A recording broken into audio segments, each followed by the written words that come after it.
Okay, so now we're going to do a number problem, and here's the problem. In a child's bank are 11 coins that have a value of $1.85. The coins are either quarters or dimes. How many coins each does the child have? So we're going to make a table, 4 columns, 4 rows, and the number, the N for NUM for number, and the total number is 11. And these things are quarters, so the number of quarters, we'll call it Q, and the number of dimes, we'll call it D.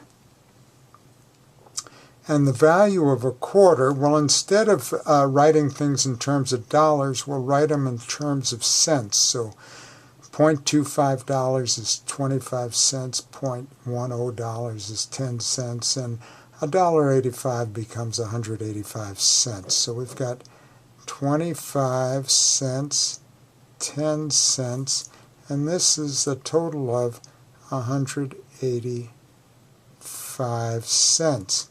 Now the product of these two is 25Q. The product of these two is 10D. So it's essential you fill out this table correctly. Now notice we have two equations, two unknowns.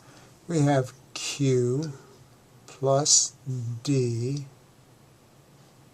equals 11, and we have 25Q plus 10D equals 185.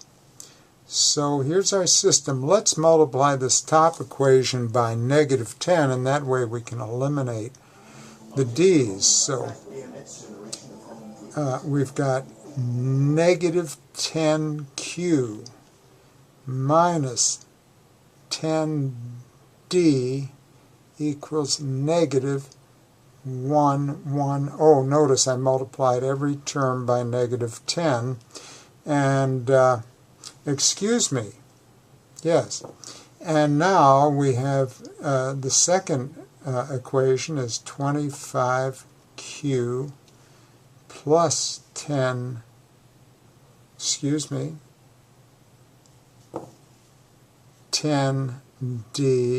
equals 185. Now we'll add these up, and 25 minus 10 is 15Q, and the D's add out, elimination. We eliminated the dimes, and now adding these two together we get -110 plus 185 is 75. So we'll, in order to isolate Q, we'll multiply by the reciprocal of 15, and we'll do that to both sides, 1/15 times 75. And the product of reciprocals is 1, and 1 times Q is Q, so Q equals, and 15 goes into 75 5 times, so Q equals 5, and we know that Q plus D equals 11, so consequently 5 plus D equals 11, so subtracting 5 from both sides, D must equal 6. So now we know there are 6 dimes and 5 quarters. So let me be a little more neat about that. Q equals 5, D equals 6. 5 quarters and 6 dimes. And if you put those values back into D and Q in these two equations, they will check out. Now this time we're going to deal with money, and so we have a 4x4 box here, table, and the first column's represents what's been invested. The second column, the second column, the investment.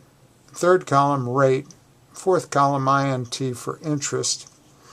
And let's read the problem. A woman invests $4,000 in 2 accounts. Ooh, so she invested $4,000. So the total investment is $4,000.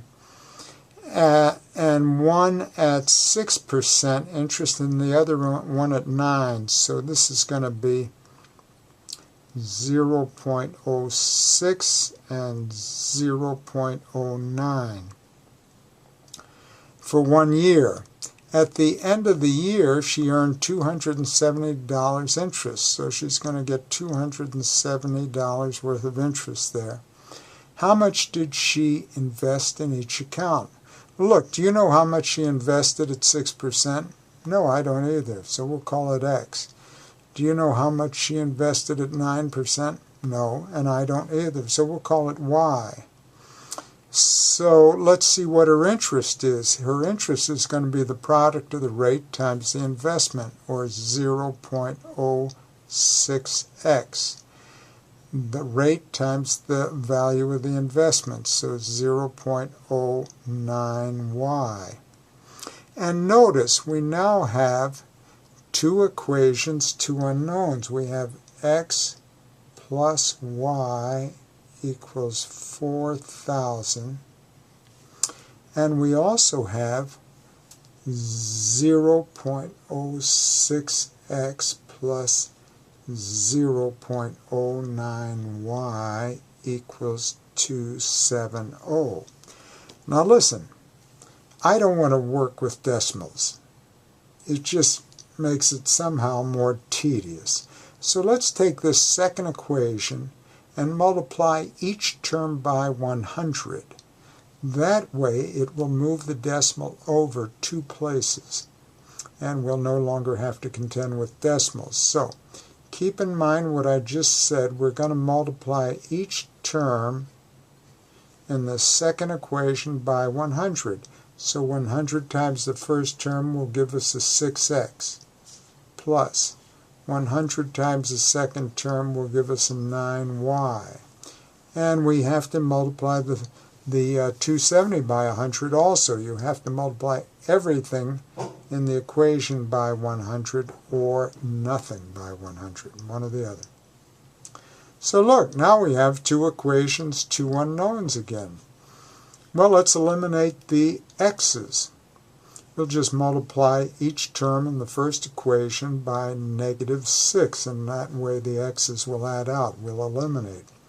So -6x and plus -6y. Remember, I'm multiplying each term in that first equation by -6 equals negative. And 6 times 4 is 24, and that's 1,000. Okay, now let's add the second equation to this. Plus 9y equals 27,000. And when we add those up, we've eliminated the x's, they add out, and we get 3y equals, and the sum of these two, or the difference, is going to be 3,000. So now we'll divide both sides by 3. So 3y divided by 3 equals 3,000 divided by 3, or y equals 1,000. So the question was, how much did she have invested in each account? Well, in A, let's see, 1,000, x plus y equals 4,000. If y is 1,000, then x must be 4,000 or 3,000. So for A, we've got x equals 3,000, and for B, we have y equals 1,000, and those are dollars, aren't they? Okay, and we have answered the question.